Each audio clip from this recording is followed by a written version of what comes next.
Oh, ayun okay. Na ngayon po, O kasi ano na, dahil sa social media. Supro. Bali yung supply nila ngayon yan. Nasa bulletin. Pero meron pa din po, di na ganun kalakas.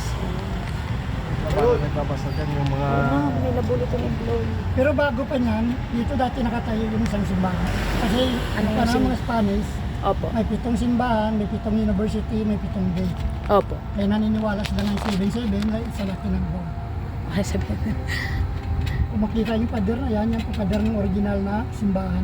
Ah, Hindi nila hindi nila sinira. inalis. Opo. Nagpatayo sila ng building sa loob para ma-maintain yung historical place. Oo nga po. Ang galing. Kumbaga, Buti sa loob in-store lang nila, yung- rin-store Yung nila. building na. Opo.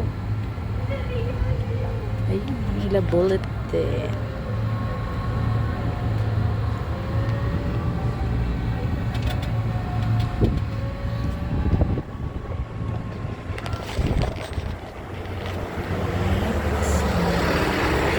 Kung makikita yung pinag-gate na pinasukan niya, Opo. exclusive din sa mga gobernador at saka mga nila. Ay, ganun. Yung Spanish team. Ah, during Spanish. Ito naman yung maliit na para lang yan sa mga katulong. Ah, ay, ito. Grabe naman. Pero close na siya. No? Ang sa likod ng church. Ano, The Church of San Nicolas.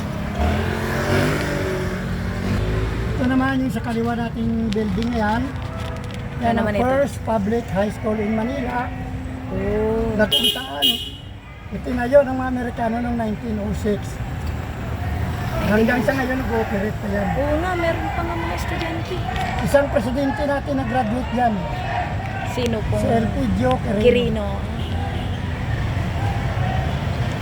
Galing nga, buhay pa rin siya. 19,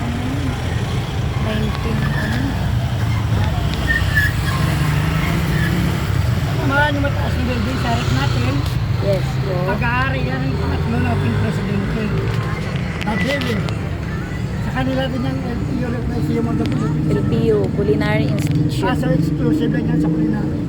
Mga culinary. Yung nila sa kanila. Opo. Bali-bili, yung Tagalog, Laurel.